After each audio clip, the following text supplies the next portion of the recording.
Hello and welcome back. Today we are looking at a big name in Indian real estate, Godrej Properties Limited. They're part of the Godrej Group, known for their diverse projects across the country. That's right. Godrej Properties, listed as GODREJPROP on both BSE and NSE, is a major player in developing residential, commercial, and township projects. They have a significant presence with numerous subsidiaries and joint ventures, really spreading their reach. And they've just released their audited financial results for the fourth quarter, and the full financial year ended March 31, 2025. The board approved these results on May 2, 2025. We have both standalone and consolidated numbers to unpack today. Indeed, the statutory auditors BSR and Company LLP have issued an unmodified opinion on both sets of results, which is generally a positive sign. Let's dive into the standalone performance first for the quarter ended March 31, 2025. Okay, starting with the standalone results for Q4. How did their revenue from operations look compared to last year and the previous quarter? Alright, for Q4 standalone, revenue from operations came in at 911.69 crore rupees. Year over year, that's a strong jump compared to the 659.90 crore rupees in Q4 of the previous year.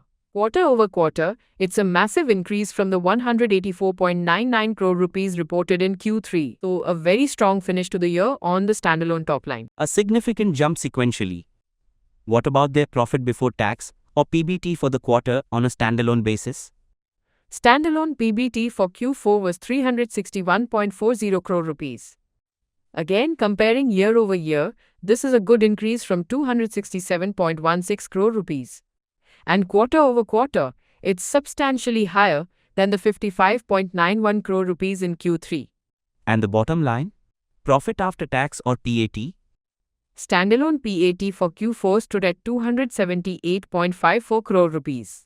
That's up nicely year over year from 216.89 crore rupees and significantly up quarter over quarter from just 34.85 crore rupees in Q3. Okay, and the earnings per share EPS for standalone Q4? The basic standalone EPS for Q4 was 9.25 rupees. This is up from 7.80 rupees year over year and a big jump from 1.22 rupees quarter over quarter. Seems like a very strong Q4 performance on the standalone front, both year on year and sequentially. Now let's shift to the consolidated picture for Q4. How does the revenue from operations look there? For the consolidated Q4 results, revenue from operations was substantially higher at 2,121.73 crore rupees. This is a strong year-over-year growth compared to 1,426.09 crore rupees in Q4 last year. Quarter over quarter, it's also a very significant increase from 968.88 crore rupees in Q3. Okay, solid growth on the consolidated top line too. What about consolidated PBT for Q4? YoY and QoQ. Consolidated PBT for Q4 was 566.88 crore rupees. Now, interestingly, year over year, this is slightly down compared to the 600.99 crore rupees in Q4 last year. However, quarter over quarter, it's a significant jump from 220.26 crore rupees in Q3. A YoY dip in quarterly PBT despite revenue growth? That's noteworthy. How did that translate to consolidated profit after tax attributable to the parent? Consolidated PAT attributable to equity holders of the parent for Q4 was 381.99 crore rupees. Similar to PBT, this is down year over year compared to 471.26 crore rupees in Q4 last year. But sequentially, quarter over quarter, it's a strong rise from 162.64 crore rupees in Q3. So that pattern of a YoY dip in Q4 profitability holds for PAT as well. What about the consolidated EPS for the quarter? The consolidated basic EPS for Q4 followed the trend, coming in at 12.68 rupees. This is lower than the 16.95 rupees reported in Q4 last year, but significantly higher than the 5.70 rupees in Q3. Interesting quarterly dynamics on the consolidated side with that YoY profit dip. Before we move to the full year, was there significant other income impacting either standalone or consolidated results this quarter? Yes, other income was quite substantial in Q4 for both. Standalone other income was 445.41 crore rupees, up both YoY and QoQ. Consolidated other income was 559.33 crore rupees, also up significantly both YoY and QoQ. This definitely played a big role in the overall numbers, especially on the standalone side. We should also note from the consolidated notes that during Q4, the group acquired control of 2 of its joint ventures, and fair value gains or losses on remeasurement might be impacting these other income or other expenses lines. Good point. Now let's zoom out to the full financial year ended March 31st, 2025. How did Godrej Properties perform on a standalone basis for the full year? For the full year FY25, standalone revenue from operations was 1,949.62 crore rupees, a solid increase from 1,330.61 crore rupees in FY24. PBT for the year was 1,264.82 crore rupees, up significantly from 714.25 crore rupees last year. And standalone PAT came in strong at 1,011.01 crore rupees compared to 564.35 crore rupees in FY24. The standalone basic EPS for the full year was 35.40 rupees, up from 20.30 rupees.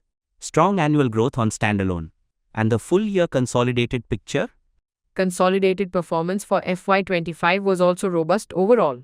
Revenue from operations hit 4,922.84 crore rupees, a substantial jump from 3,035.62 crore rupees in FY24.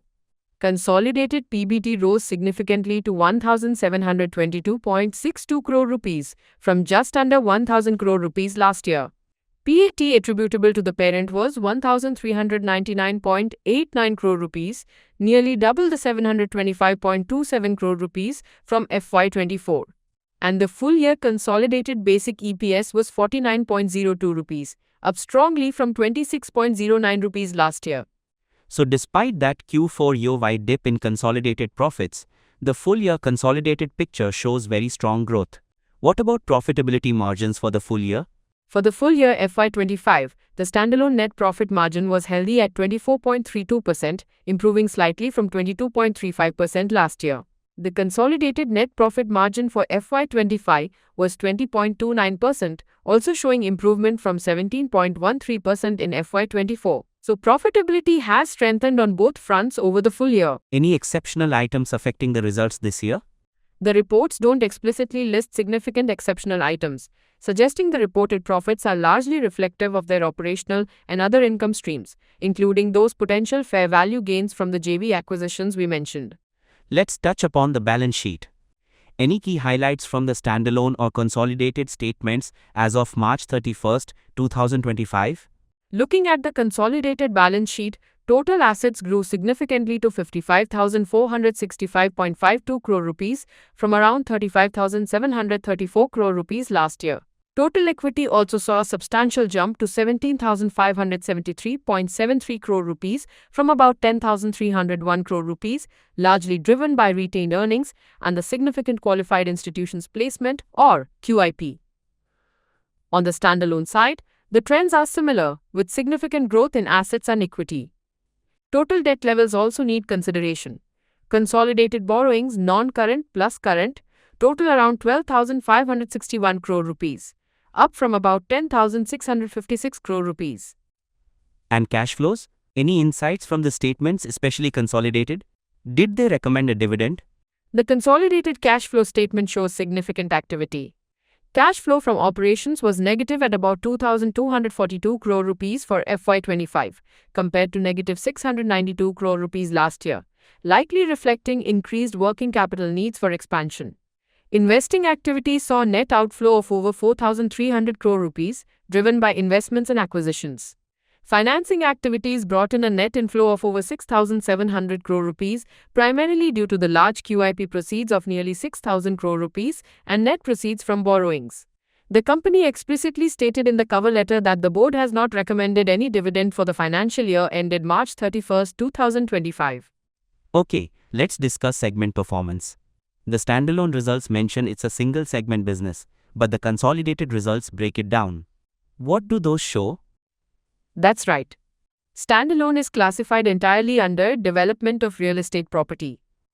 The consolidated results show two segments, real estate and hospitality. As you'd expect, real estate is the dominant segment. For the full year FY25, real estate contributed about 4,816 crore rupees to revenue and over 1,707 crore rupees to profit before tax and interest. The hospitality segment is much smaller, contributing around 107 crore rupees in revenue and about 15 crore rupees in profit before tax and interest for the year. Clearly, real estate development is the engine here. So summing up the performance, strong annual growth both standalone and consolidated, fueled by revenue increases and improved margins. Q4 showed particularly strong sequential growth, though consolidated profits dipped year in that quarter. Correct. The strong full-year performance is evident. That Q4 consolidated year dip in profit despite revenue growth might warrant a closer look in future quarters, perhaps related to project mix, costs, or the timing of income recognition, including the impact of those JV acquisitions. The significant other income also played a major role throughout the year. Were there any other significant notes or events mentioned in the reports besides the QIP and the JV Control acquisition? The QIP raising 6,000 crore rupees is definitely a major event, significantly boosting their equity base for future growth. The acquisition of control over 2 JVs in Q4 is also key, as it changes the consolidation method and likely contributed significantly to other income or expenses through fair value adjustments in that quarter. The report also confirms they are compliant with requirements for large corporate borrowers. Now, a critical part, the auditor's report. You mentioned BSR and Company LLP issued an unmodified opinion for both standalone and consolidated results. Any qualifications, emphasis of matter, or key audit matters highlighted? Yes, the opinion is unmodified for both, meaning the auditors believe the financial statements give a true and fair view in accordance with accounting standards. For the consolidated report, the auditors do mention their reliance on the work of other auditors for one associate, where the group's share of profit was nil, and on unaudited financial statements certified by management for 2 joint ventures, where the group's share of net loss was about 6.67 crore rupees. They state this is not material to the consolidated results. Importantly, there are no qualifications, adverse opinions, or emphasis of matter paragraphs mentioned in the provided excerpts for either standalone or consolidated reports. This suggests a relatively clean audit report compared to some others we see. That's good to hear. So based on these results and the clean auditor's report, what's the general outlook for Godrej Properties? Disclaimer: as always, we advise investors to consult with certified financial experts before making any investment decisions. The outlook appears positive based on the strong full-year performance, significant growth in revenue and profits, improved margins, and the successful large QIP, which provides substantial capital for future projects. The real estate segment continues to be the powerhouse.